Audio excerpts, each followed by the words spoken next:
Okay, so this is part 2 of related to financial mishandling, corruption in what I grew up calling the Lord's recovery, and what many people call the Lord's recovery. Again, this is for people who, anyway, you don't need to watch if this doesn't mean anything to you. But those who have been stumbled, I do believe that a big part of our problem, and I say this, having been part of that community, is the lack of transparency, the lack of honesty, the lack of being willing to fellowship through matters that are stumbling to saints, including sexual immorality, including abuse of authority, and including mismanagement of finances. So what my last video touched on, Watchman Nee, and financial involvement that was into the late 40s, but actually confiscated by the communist government in the 50s. Well, then I have testimony related to Brother Lee, Witness Lee. This is by Larry Chi. It says, in the late 50s, Witness Lee had created a major problem to the church in Taipei through business failures involving investments from the saints and his oldest son, Timothy, and he lost a lot of money. This brought a financial crisis to the church in Taipei. All the donations from the church members were used to pay the debt incurred, and still a large amount of money was owed. Due to the desperate situation, Brother Lee coerced the elders to sell a piece of land belonging to the church in order to pay the debt. Because of that action, many co-workers and church members were especially unhappy with him and the debacle. That piece of land had been bought by the church to build a training center and a new meeting place. Okay.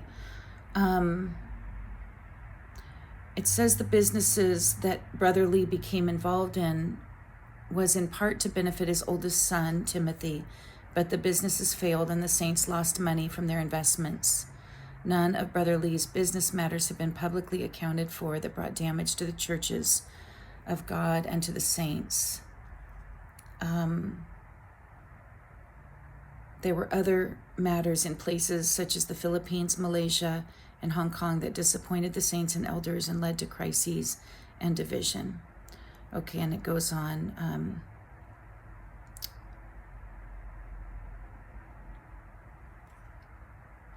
Again, it says, in other matters in the Far East, toward the end of the 1950s, certain co-workers in Hong Kong, Philippines, Singapore, and Malaysia had serious differences with Brother Lee because of the absolute authority he exercised, which was hard for them to take. Everything was dictated by him. He would not take input from others. It says he would not take any input from others. So this matter of financial corruption and absolute authority are really, really dangerous. It's a really dangerous combination. And I speak this personally as well from my own family situation. In addition, some of the affluent church members were very unhappy about his handling of the financial matters. This was due to the fact that a lot of the money had been contributed by them, and Brother Lee handled the finances according to his own view. The co-workers did not feel they could trust him anymore, and because of the differences they had with him, they split up. The Philippines was very important to Brother Lee, and several well-to-do church members supported the church there financially over the years. Manila, however, decided to sever relationships with Brother Lee totally in 1960. Okay, so then around in the early 60s, Brother Lee came to the United States. And I'm going to read then about Daystar, a business that included the employment of Brother Lee's sons, one of them being the president, Timothy Lee. And a quote from a brother's testimony says, Brother Lee used elders' meetings to recruit leaders to sell the idea. So Daystar was a business selling luxury mobile homes,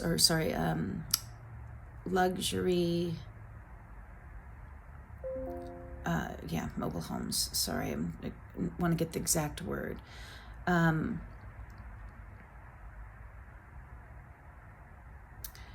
This brother's testimony says, Brother Lee used elders' meetings to recruit leaders to sell the idea to the saints and gain their investment dollars.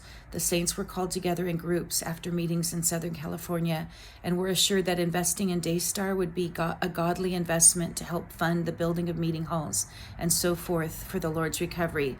They were told that the Lord would therefore certainly guard and even multiply their investment. Saints who had money in savings for retirement or college were inspired by the promotions to use the money for Daystar. When the business soon failed, some of the saints lost a considerable amount of money. As a result, some were disheartened and left the recovery or suffered spiritual damage. And that is a quote from a brother's testimony. If you want the source, you can check with me and I can get it for you. Then it says, one such saint who lost money was Warren Terry. And this just broke my heart because I babysat for Warren and Mary Terry in Anaheim. He asked how much he was going to lose, and the answer was, you're going to lose it all. A sister from San Diego, Angelica Fazio, reports, when the venture went down the tubes, saints, even elderly saints who had invested their retirement and young who had invested money earmarked for college, were begged to write off their loss. Some marriages were pressed because one spouse had been more reluctant to invest, and when the money was lost, wasn't eager to forgive the debt. Many of these saints were not well off. There was a tremendous amount of suffering generated through that venture. Okay, so now let's hear from the accountant of Daystar. Terry Reisenhoover writes about the tragedy of Daystar and the terrible impact it had upon the Lord's recovery. He shared, quote, "It is impossible for you to properly deal with the current problems with LSM without understanding the underlying root of bitterness that Daystar created. It was a cancer, and rather than being treated and healed, it was allowed to spread and grow. Most of us at Eldon in those days would testify to the richness of the church life that we experienced, and all of us were fully consecrated to the Lord's recovery. As a tax accountant, I got to explain to many brothers and sisters the impact of their loss in investment in Daystar. Brother Lee and many leading ones faced potential criminal and civil penalties for violating state and federal securities laws and were in desperate need of repaying those who had lost their life savings and were threatening to contact authorities because they believed there had been lies and misrepresentations. The birth of LSM, Living Stream Ministry, came out of this unrighteous situation with Daystar, and the charging for trainings was commenced to provide funds to repay Daystar investors." Okay. Then a testimony of the treasurer, Don Hardy, in an email. "It started with Daystar. Witness Lee gave the appearance that everything was okay, that what he wanted to do was all for the Lord. But underneath, this is a fact and past history, there were the children to care for, especially Timothy Lee. I had heard that in the Far East, Witness Lee had tried to do this business venture thing at least 2 to 3 other times. My mother-in-law did some research with missionaries from the Far East and found out. I blame the dear, dear Chinese saints in Eldon who were from the Far East because they knew better. And they not only did not touch it, they kept quiet with many of us saints from America about those business ventures and let all go ahead and walk down the primrose path. I believe I told you about the elders meeting later. After Daystar, it was a large meeting. Brothers had flown in and Witness Lee was sitting in front. John Smith of San Diego, asked him something like this: "What happened with Daystar, Brother Lee? So many saints are still suffering. Somehow we have to pay them the money back." Brother Lee's answer was something like this: "I will never forget. They have lost their virginity." Dick Taylor was very perplexed and asked, "Why, Brother Lee, what on earth do you mean?"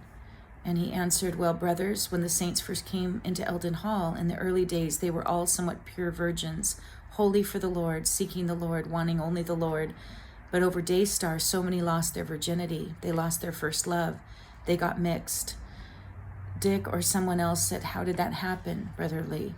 And he said, "They were all seduced. They lost their virginity." There were many brothers there, but not one asked Witness Lee, who did the seducing. I did not ask publicly, but I asked and was answered within me. That man sitting in front of us is the man who seduced us all. And this is the treasurer of Daystar. He continues, when Witness Lee was at Eldon, right at the height of Daystar, I was a board member with John Ingalls and Bill Mallon. In fact, I did most of the banking. Witness Lee would switch accounts and money so much from one bank to another that I alerted Samuel Chang. Samuel, do you know what money laundering is? I'm afraid Witness Lee is laundering money without knowing it. I believe, though, he did know. Samuel Chang told Witness Lee. I resigned from the board, and Samuel Chang told me that I was in trouble with Witness Lee, that I had gotten on his bad side or something like that I had better shape up. Okay, so the summary. Daystar was a cancer in the body that has never been treated.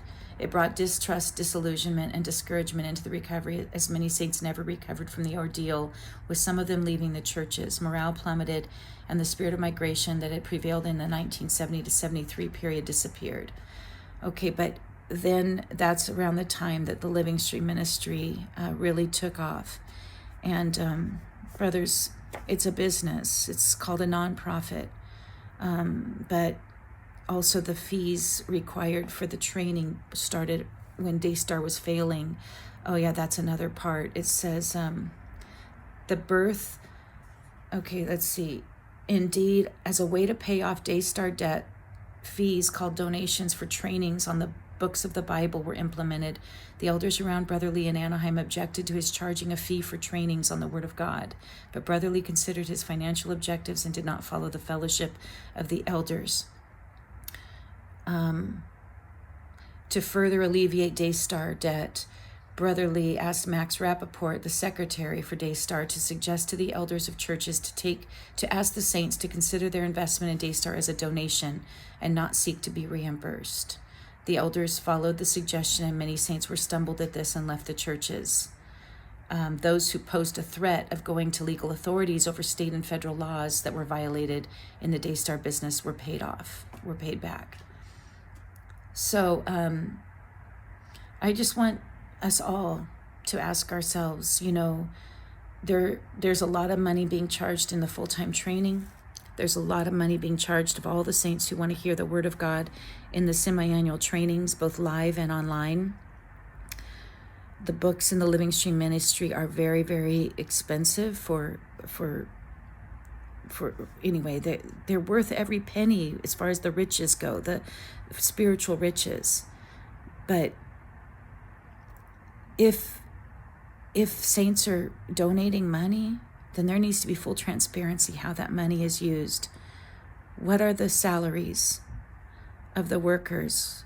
What was Brother Lee's salary? How was it that he was able to leave multiple properties, not only to his children, but to his grandchildren in Southern California and elsewhere? The properties, are very expensive. Very few people, I think, can pass away and leave multiple properties even to each grandchild.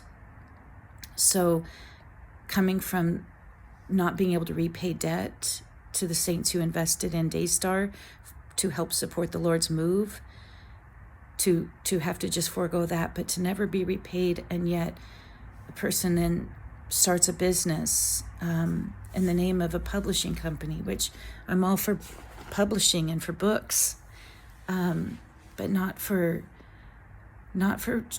making the Lord's house a den of robbers, not for financial corruption, not for any lack of transparency.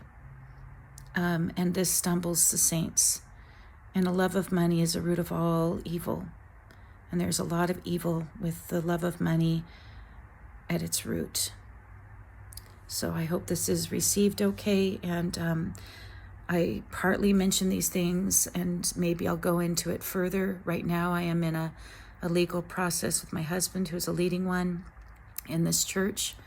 But I have my own experience of significant financial corruption. And that may need to be saved for when I'm no longer in the legal battle. And I don't want to be in a legal battle. I'm a complete romantic who just wanted to be loving the Lord in a church community with my husband and caring for our children. And anyway, but I'm instead in a legal battle, and a lot of it has to do with the love of money and financial corruption that I've then traced to much, much broader again, much broader circles within my church community.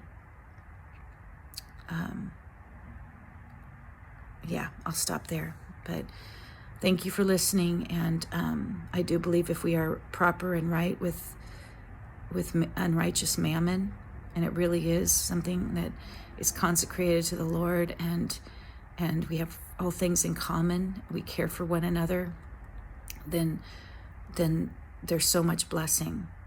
But if there is using godliness as a means for financial gain taking place, then that's really, really corrupt. And there has been that in what is called the Lord's recovery in the local churches. Thank you for listening.